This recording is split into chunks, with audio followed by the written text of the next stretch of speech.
Salam. Salam dedi. Salam. Bugün ne edəcəyik? Leyla ne edəcəyik? Deməli, biz Amerikada təhsil aldığımızda görə istədik ki, yararlı bir video çəkək. Amerikada oxumaq istəyənlər üçün 50 dənə maraqlı bir dənə, yəni məlumatlandırıcı suallar tapmışıq. Onlar da çəkik hazırlatmışıq. Fikirləşdik. Cavablandırmaq istəyirik ki, yəni Amerika gedənlər üçün yararlı bir video olsun da.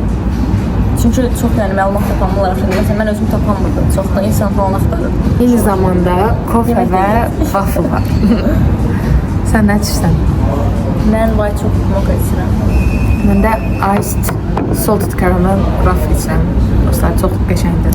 Əgər biri maraqlanırsa xarici təhsillə bağlı ya da Amerikada təhsillə bağlı, suallarına cavab tapsın. Suallarımız da belə gördüyünüz kimi 50 dənə sual var. Düzdür, mən bilmirəm tam hamısını oxumadıq suallar nədir, amma oxuya-oxuya sizdən birlikdə cavablandıracağıq zaten. Bir sualı sən cavabla, bir sualı mən, yoxsa hər sualı ikimizə cavablandıraq? İkimiz də məncə cavablandıraq da, fərq yoxdur. Birinci sual. Amerikada oxumaq doğrudan da çətindirmi? Məncə biraz da effort versəz, yəni oxuya bilərsiniz rahat. Çox da belə bütün gün oxumanıza ehtiyac yoxdur, gecə gündüz. Amma yenə də nə qədər çox oxusa, o qədər də qiymətləriniz yaxşı olacaqdır. Əsasən də dil üçün çalışmaq lazımdır. Çünki əgər yetərli qədər dil biliniz yoxdursa, o imtahan asandırsa beləsə çətin olacaq. Yəni istər-istəməz. Keçək ikinci suala. Amerikada tələbə olmaq film kimidir, yoxsa daha streslidir? Məncə ümumiyyətlə tələbə həyatının özü biraz streslidir. İmtahanlar var, dərslər var. Amma o insanın özündən də asılıdır da. Yəni necə hər şeyi mənc eləmək nədir? Mənc eləmək. İdarə eləmək. Hər şey necə idarə edəcək? Məncə o biraz da uşağın, tələbənin özündən asılıdır. Mən əgər cavab verəcək olsam, məncə filmlər kimidir hətta. Çünki bilirsiniz necə? Çünki ətrafınız çox belə fərqli insanlardan olur. Yəni hər cür insan görürsünüz, hər irqdən, hər millətdən. Onlarla qaynıb qarışa bilirsiniz. Sonra başqa necə deyim, ətraf mühit. Yəni bəzi insanlar uşaqlığından Amerikan serialları ilə, Amerikan filmləri ilə böyüdüyü üçün istər-istəməz gedib o mühitə düşəndə siz o hissi alırsınız. Yəni Amerikan filmində imişsiniz kimi hiss edirsiniz. Amma imtahanlar olana qədər də, yəni imtahan olandan sonra o hiss gedir. Filmlərdə imtahan stresi falan yoxdur da, ancaq əyləncədir. Amma imtahan stresi də olacaq təbii ki. İkincini oxuyurum. Universitetə qəbul olmaq nə qədər çətindir? Məncə yenə o da insan özündən asılıdır. Əgər oxusaz, yaxşı bal yığsaz, həqiqətən rahat olacaq. Yox, oxumasaz, yəni təbii ki, çətin olacaq. Qısaca da SAT və IELTS imtahanları ilə qəbul olursunuz. Onun nə qədər çətin, nə qədər asan olmağı da sizin yığdığınız balla və yaxud sizin yönləndirən insanla ya da sizin seçdiyiniz yolla asılıdır. Nə qədər çox çalışıb oxusaz, o qədər də yaxşı bal yığarsınız və sizin üçün daha rahat olacaq. 4. Amerikaya ilk gələndə ən böyük şok nə idi? Çox maraqlı sualdır. Mənim üçün ən böyük şok yəqin ki, ilk şok o ola bilər ki, insanların bu qədər çox üzr istəməsi. Həqiqətən, yəni, məsələn, səhvən birinə toxunursunuz, yəni çox səhvən, heç toxunmasanız belə, məsələn, yanına belə qolunuz sürtsə belə, çönüb sizdən onlar üzr istəyirlər. Halbuki, məsələn, günah sizdədir, onlar sizdən üzr istəyirlər. Və belə, məsəl üçün, bəzən elə bir birinci qapıdan çıxırlar sizdən öncə, arxada sizin üçün, məsələn, qapını tutmaq yadlarından çıxır. Çönüb onun üçün də belə üzr istəyirlər. Məndə belə bir şok var idi ki, bizdə indi Azərbaycanda mədəniyyətən oğlanlar qızlar üçün qapını tutur, sonra üzrlər keçirlər. Və sən sonradan gəlsən belə. Mən keçirəm, oğlan məndən qabaq keçir, qapını da belə bağlayır. Bağladı qapını. Normalde qapını əvvəldən eləyənlər də var. Əvvəldən tutmayanlar da var, yəni sonra keçənlər də var. Heç hörmət eləmir o zərsən. Təhsil sistemi bizim ölkədən nə ilə fərqlənir? Məncə təhsil sistemi o cəhətdən fərqlənir ki, məktəb vaxtı uşaqları çox yormurlar. Yəni məktəb sistemi Azərbaycanın məktəb sistemi qədər yorucu deyil, amma universitet sistemi mən deyərdim ki, hətta daha çətindir. Universitetə baxarsaq. Çünki əsasən də Amerikanlar üçün, çünki Amerikanlar məktəbdə çox oxumur, amma universitetə gedən üzərlərinə bir yük düşür və elə bir şey. Məncə Azərbaycandan fərqli olacaq. Məncə onlar da məncə sıxılırlar bu arada. Sıxmırlar. Son illərdə sıxılırlar. Universitet dəyişə də bilir. Amerika universiteti Amma çətin tərəfləri də var, asan tərəfləri də var. Yox bu arada, məncə universitet Amerikada yəni daha çətindir. Nəyə çətindir? Amerikada Və bunu da deyim, Azərbaycanda uşaqlar daha çox imtahana yaxın oxuyurlar. Daha çox həmişə belə var. Onlar əvvəl çox oxumurlar, amma Amerikada hər dəfə oxumalısınız. Çünki çox ev tapşırıqları verirlər, əlavə essilər falan verirlər. Ona görə əvvəldən çalışmalısınız. Əgər siz bir müddət oxumasanız, imtahana yaxın çox üst-üzə düşəcək və çox çətinləşəcək. Ona görə yəni həmişə mütəmmədi olaraq oxumalısınız. Və şeydə demişim, məsələn Azərbaycanda imtahanlara 1 ay falan vaxt verirlər, mən bildiyim qədərilə. Amma Amerikada sizə 1 həftə vaxt verirlər. Yəni hətta mənə 1 həftə də vermədilər. Məsələn 9 deyək ki, dərslər qutarır, 12-si də imtahanlar başlayır. O 1 həftədə imtahan vaxtı olur. O da finallar axır vaxtları olur da, yəni finallar axırlarda olur. Midtermlər belə çox dalbadal olur. Və məsələn midtermü qutardınız, 2 gün sonra finalınız da ola bilər. Yəni məndə şəxsən elə olmuşdu. Hansı ki çox qəribə bir şey. Çox olur, amma arada elə də olur. İngilis dili bilməsən yaşamaq mümkündür. Bilməsəz əslində yaşamaq mümkündür, amma çox çətinlik çəkəcəksiniz də. Yaşamaq mümkündür, oxumaq mümkün deyil. Tələbəsizsə dili bilməsəz çox çətin olacaq sizin üçün. Amma yəni yaşaya bilərsiniz təbii ki də. Çünki mən çox tanıdığım var ki, Amerika gedirlər, amma A1 səviyyəsində falan dil bilirlər də. Biraz öyrənirlər indi danışıq dilini, amma çox da bilmirlər. Sadəcə yaşaya bilirlər, rahatlar. Prosta çətinlik də çəkirlər də. Amma tələbə kimi gedirsinizsə, dil bilmirsinizsə, çox çətin olacaq. Çünki dərslərin falan hamısı ingilis dilindədir, danışıq dili ingilis dilindədir. Başa düşməyəcəksiniz səsini. Mən keçirəm bir şey soraq. Aksent problem yaradırmı? Aksent heç problem yaratmır. Yəni həqiqətən heç problem yaratmır. Çünki sizin ətrafınızda o qədər fərqli mühitdən fərqli insanlar olur ki, hərəsi də bir aksentlə danışır. Amerikan aksenti ilə danışan insan olur, Britaniya aksenti ilə, Avstraliya aksenti ilə, Hindistan aksenti ilə. Yəni həqiqətən ona görə yəni heç kim sizin nə aksentdə danışdığını vecinə almır ya da siz düşünmürsünüz ki, ay elə danışmayım, insanlar mənim haqqımda nə düşünər ya da bir sözü səhv dedim, mənə gülərlər. Heç bir problem olmur yəni həqiqətən. Amerikalılar xarici tələbələrlə necə davranır? Çox onlar ümumiyyətlə bütün yəni hamıya çox səmimidirlər, çox gülər üzlü, mehriban yanaşırlar insanlara qarşı. Məncə yəni ona görə, yəni mən heç belə pis yanaşanı görməmişəm. Hələ belə deyirlər ki, yəni hava oldu həqiqətən, xarici ölkəyə gəlirsiniz, tək başınızdasınız burada. Dost tapmaq çətindir. Əsla. Heç çətin deyil. Yəni mən universitet həyatından daha çox danışa bilərəm, çünki gündəlik həyatdan yəni çox bir məlumatım yoxdur. Amma məsələn universitet həyatında zaten çox yaşıdlarınız olur ətrafınızda. Və yəni siz hər hansısa birinə gedib yaxınlaşanda, nə bilim bir sual verəndə çox çəkinmədən, yəni heç çəkinmədən daha doğrusu həmsə kömək edirlər, həm də belə nə bilim yemək vaxtıdırsa deyirlər gəl oturaq bir yerdə yemək yeyə, bir yerdə kofe içək, söhbət edirsiniz. Nə bilim Instagramlarınızı verirsiniz bir-birinizə, söhbətiniz uzanır. Yəni bu mövzuda heç bir problem eləmirəm. İlk aylarda ən çox nə çətin gəlir? Ora alışmaq. Mən əsasən tərcih etmişdim. Ona görə mənə daha da çətin idi də. Çünki aeroporta getdim. Yəni bütün tərcih sonra aeroportdan biraz Bostondan bizim şəhərə getməkdə 2 saat çəkdi. Oradan da tək biraz depressiyaya falan düşmüşdüm də. Sonra da biraz yəni yeni insanlardı, tanımadığım bir yerdi. Ona görə biraz depressiyadaydım. Amma sonra insan çıxır, yəni öyrəşdikcə. Sonra mən gəldim. Daha da geçirləşdi günlərim. Dərslər daha çox praktiki yoxsa nəzəri olur. Bu balanslı olur, həqiqətən çox balanslı olur. Onlar sizə nəzəri keçəndən sonra onu praktiki də elətdirirlər. Məsəl üçün bir dərs var, onun nəzərisi azdır.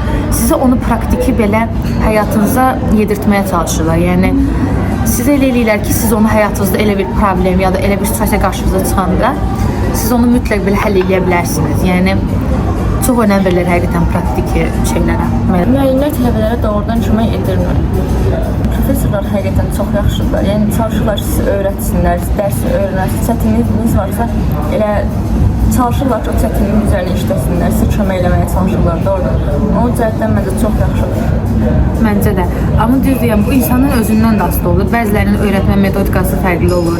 Bəzilərinin necə deyim, sizi amma hamısı sizi onun anladığınızı əmin olmaq istəyir. Tapşırıq bilmirsinizsə, siz professorun ofis altına gedirsiniz və onu sizə başa salır orada dərinliyindən ki, siz onu öyrənəsiniz həqiqətən, mənimsəyəsiniz.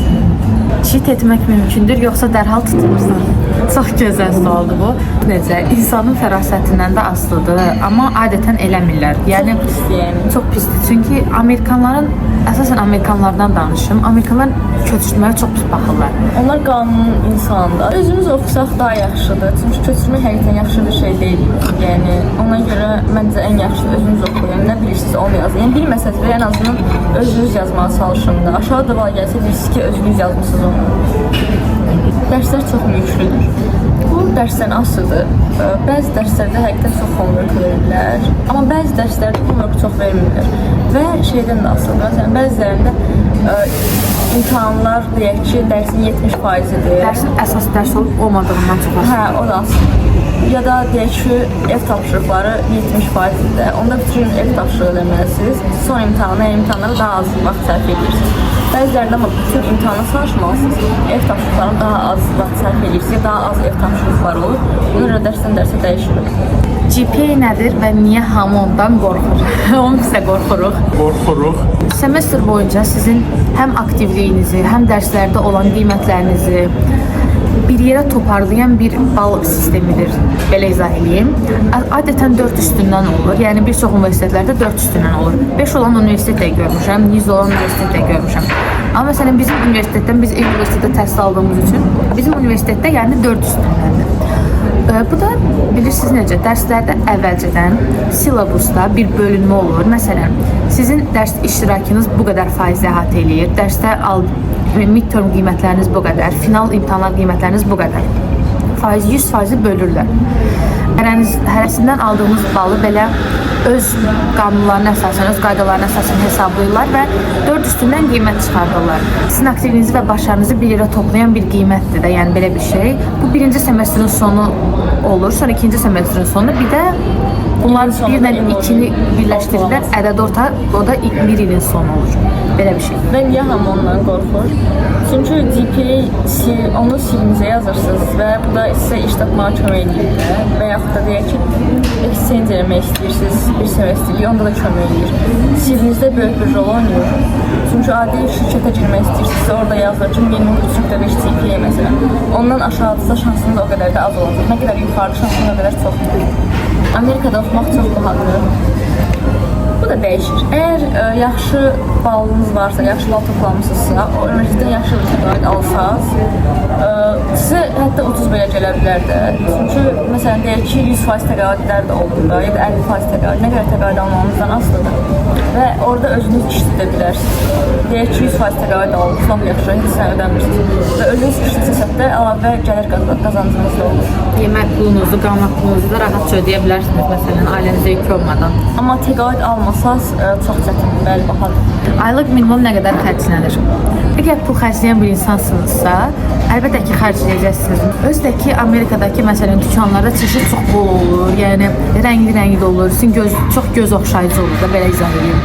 Və özünü saxlaya bilməyən bir insan, pulunu xərcləyən bir insan gedib onu alacaq. Yəni ona o pulu onsuz da verəcək. Yəni onun qarşılığında heç kim yana bilməz. Biraz çətindir, amma məncə iradədən də asılıdır. Yəni iradədən tutabilsəz daha az xərcləyə bilərsiniz. Təqaüd almaq asandır. Əgər çox çalışıb yaxşı bal yığsaz, asandır.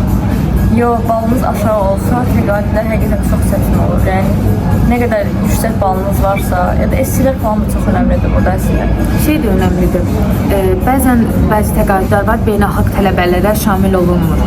Məsələn, sadəcə Amerikanlılar götürə bilir o təqaüdləri. Amma bəziləri var ki, beynəlxalq, yəni siz Azərbaycanlı olsanız belə yəni o təqaüdə düşə bilirsiniz. O dediyim kimi təqaüd verən insandan ya da şirkət haqqında. Amma və bəzi universitetlər var ki, bilmirəm, telefon edir deyəsən. O universitetlərə bizim ölkədə uşaqları pulsuz göndərir oxumağa. Yəni Azərbaycanda olan təqaüdlərə də başvurub gedə bilərsiniz. Ailə dəstək olmadan oxumaq mümkündür. Bu bir çox şeyə görə dəyişir. Yəni 100% təqaüd almısınızsa məncə gedə bilərsiniz. Təqaüd alandan sonra hardan gedəsən? Təqaüd alandan sonra hardan gedəsən? dayan. Düz deyil. Magistratura falan üçün məsələn adətən. Çünki universitet uşaqları yəni o qədər qazanc əldə eləmir də, yəni normal olaraq. Çünki ən azından yəni hazırlıqlara valideyn qoyur, biletini valideyn alır, sizi göndərir. Yəni valideynin qazancı həqiqətən yaşla və qazancla əlaqəlidir. Bir də təqaüdlə əlaqəlidir. Yəni məsəl üçün Azərbaycanda bir birikiminiz varsa və yüksək təqaüd almısınızsa, onu bilet puluna və orada biraz yaşam xərclərinə xərcləyib, orada işləyib davamını gətirə bilərsiniz. Məncə bu normaldır. Amma yəni məktəb təzə qurtarmış bir tələbəsinizsə, bu biraz mümkün deyil. Çünki adi ev onu deməyim, cəmaatın qoy ailəsi qoysun, deyəcək ki, bilet bahadır, qoy deməyim. Ən çox pul nəyə gedir? Oxumağa, universitetə, universitetdə yeməyə, yataqxanaya, yəni ən çox pul aparan bunlardır. Yəni universitetə pulunuz gedir, universitetin zaten öz illiyi var, ondan sonra yeməkxanaların illiyi var, yataqxana var və universitetdə siz kitablara da pul verəcəksiniz onlara layiq olaraq. Çünki hər dərsdən yox, amma bəzi dərslərdən professorlar sizin kitab almanızı istəyir və yaxud hansısa bir proqram almalısınız, oradan pulunuz çıxacaq və digər əlavə xərclərə gəldikdə də bu sizin özünüzdən asılıdır ki, nə qədər xərc edirsiniz. Onu özünüz idarə edə bilərsiniz. Tələbə kimi işləmək olar, bəli olar. Adətən bu kampus daxilindəki işlərə icazə verirlər. Məsəl üçün siz universitetdə oxuyursunuzsa, bu universitet sizə yalnızca universitet əhatəsində işləməyə icazə verir. Məsəl üçün orada research assistant ola bilərsiniz, nə bilim universitetin kafelərində işləyə bilərsiniz və yaxud yəni müxtəlif cür işlər var. Sizə uyğun olanı tapıb yəni işləyə bilərsiniz. O birisi sualına cavab verin. Neçə saat işləməyə icazə var? Həftəlik maksimum tələbələr, yəni beynəlxalq tələbələr 20 saat işləyə bilər. Amerikanlarda 40 saatdır. Amma məsələn bəzi işlər var ki, siz o işdə deyək ki, onun işin özünün maksimumu 10 saatdır. Bəzi işlər var ki, elə maksimum 20 saat siz 20 saat iş götürə bilərsiniz. Və yaxud da deyək ki, bir işiniz var, orada 5 saat olanlar da olur, həftəlik 5 saat işləyirsiniz. Onu götürdünüz, başqa iş götürə bilərsiniz, da 10 saat işləyə bilərsiniz. İkisi bir yerdə məsələn 15 saat. İki mədəniyyəti həqiqətən çoxdur. Çoxdur. Amerikada oxuyursunuzsa, yəni bu insanların orada kulturu ilə əlaqəli bir şey olduğu üçün, yəni var. Məsələn, siz uşaqlıqda da əgər Amerikan seriallarına, Amerikan filmlərinə baxmısınızsa, adicə high schoolda belə yəni o partilər olur. Yəni siz universitet həyatını bilənə düşünün.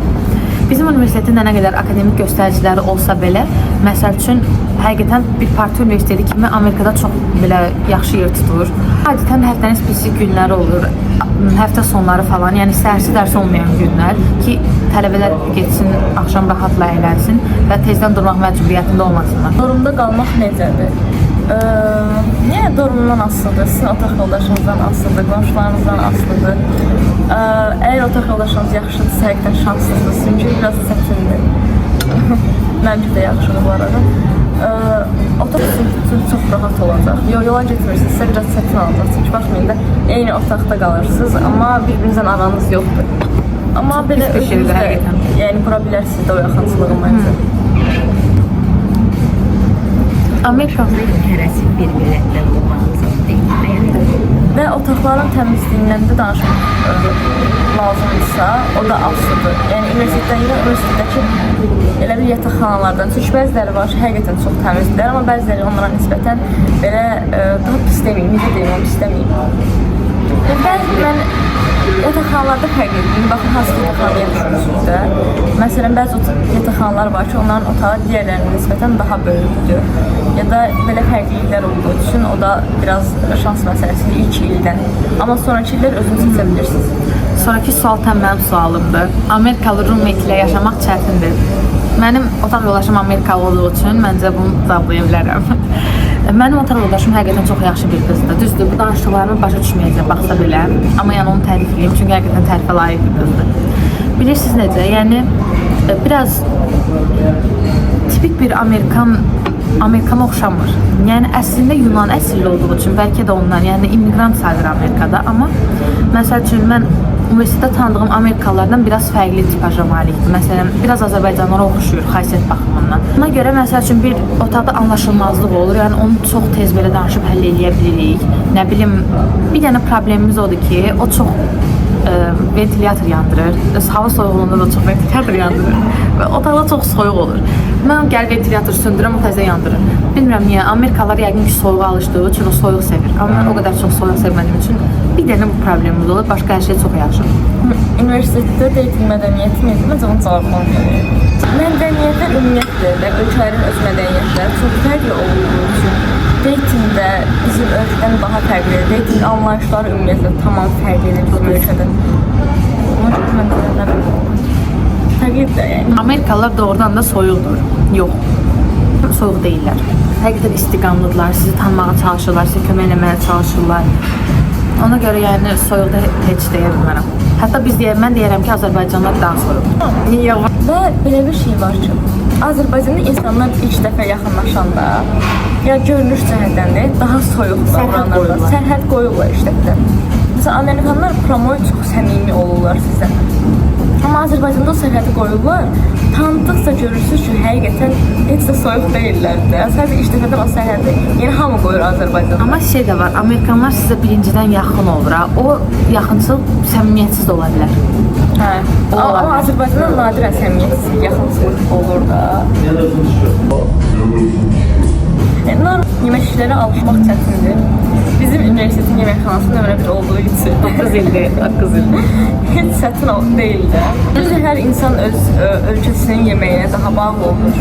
Bu Azərbaycanlı olsun da, ya da başqa bir millət olsun. Yəni insan doğduğu yerin yeməyini ora alışır deyə daha çox xoşlayır. Ona görə yəni Azərbaycan yeməklərini tapan gedir. Təbii ki, orada doğma oturub yeməyəcəksiniz. Bunu unutun. Amma yəni yeməkxanada da çox şey aslında. Çünki bəzi universitetlərin yeməkxanalarında sizə çox da bir şey vermirlər. Məsələn, kartofil falan verirlər. Hər gün onu yeyirsiniz. Çünki burada çox da yaxşı deyil, amma Bizim universitetdə ət də olur. bizim universitet nömrə 1-dir deyə o yemək çeşidi daha çoxdur. İstədiyinizi tapıb yeyə bilərsiniz və tək qalmaq hissi olur. İlk gedəndə məncə olur. Arada da gəlir bu arada. Hə. Bu birinci ondan danışılır.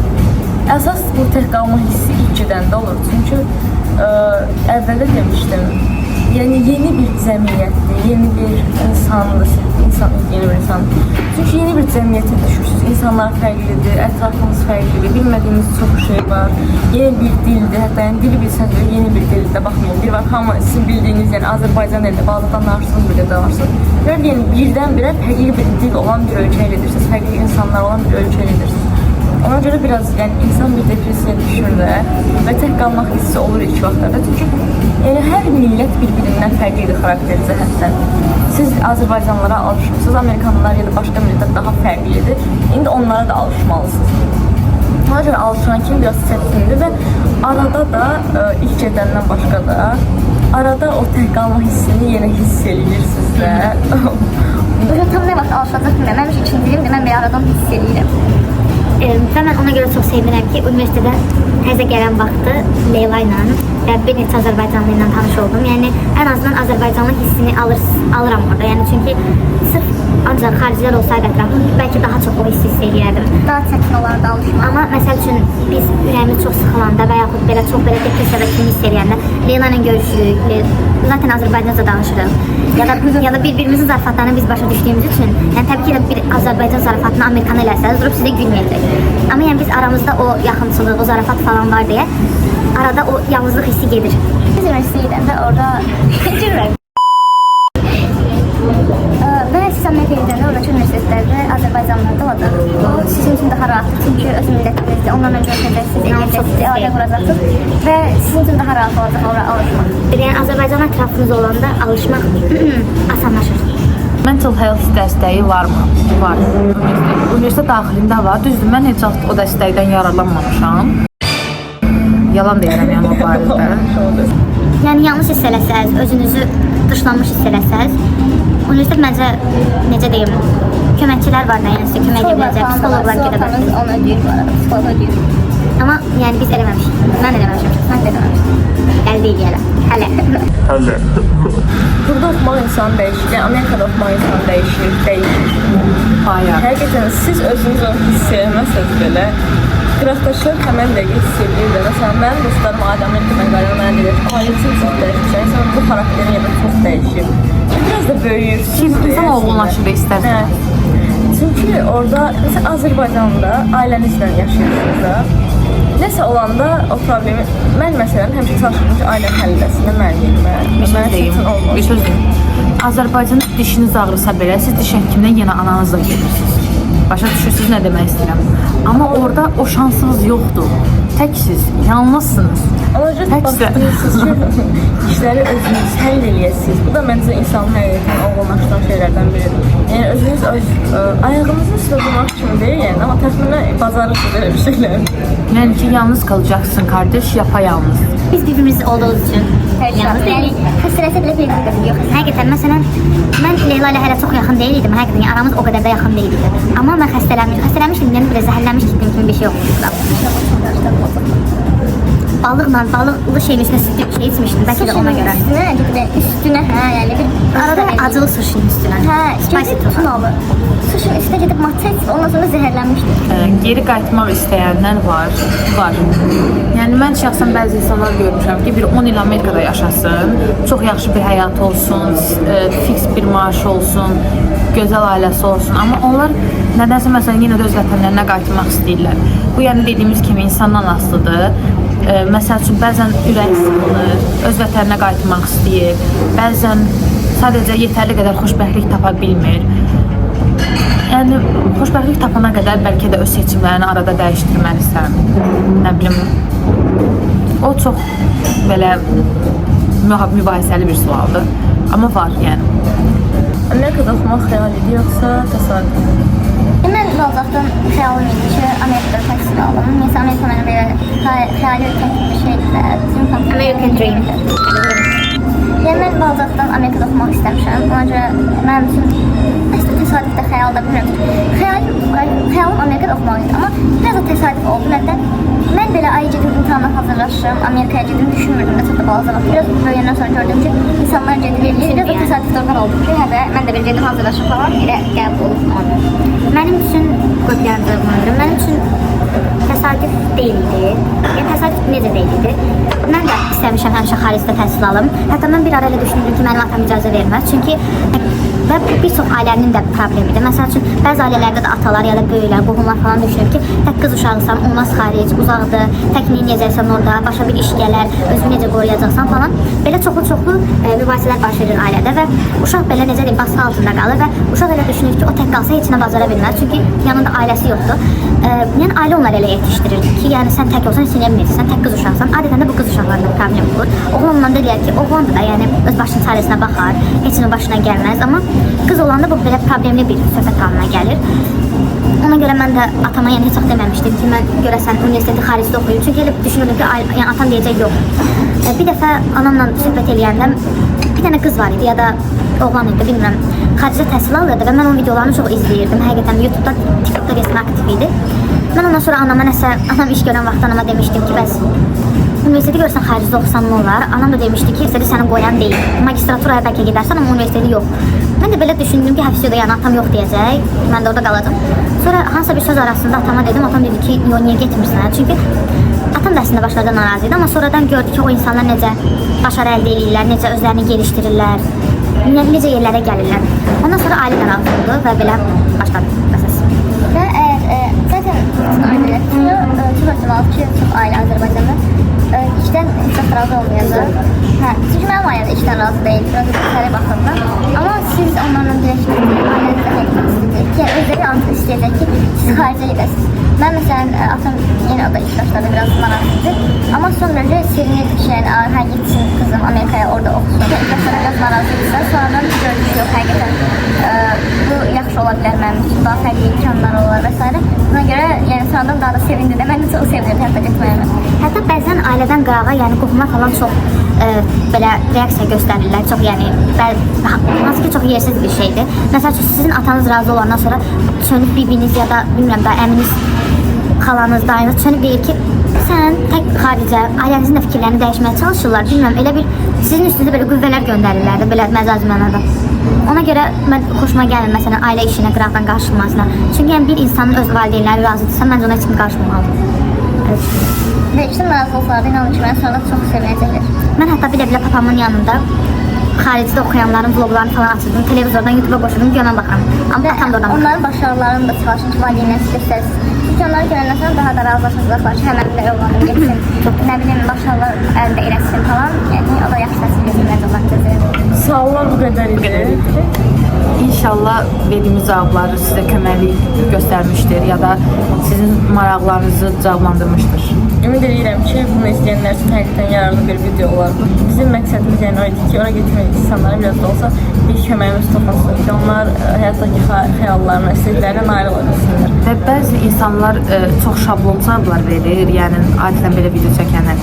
Biz istədik ki, bizim yaşıdlarımıza biz necə təcrübə eləmişiksə, elə də cavab verək sizə, ona görə fərqlilik olmasın. Yəni sizin də qabağınıza çıxa biləcək şeylərdir bunların hamısı. Və ona deyim ki, yenə də əgər getmək istəyirsinizsə, fikrinizin arxasında həmişə durun. Çünki sizin üçün çox böyük bir fərqlilik olacaq və bu fərqlilik sizə pozitiv yanda təsir eləyəcək. Onda heç nə. Görüşənə dək. Sağ olun. İnşallah bu video yararlı olmuşdur. Sağ olun.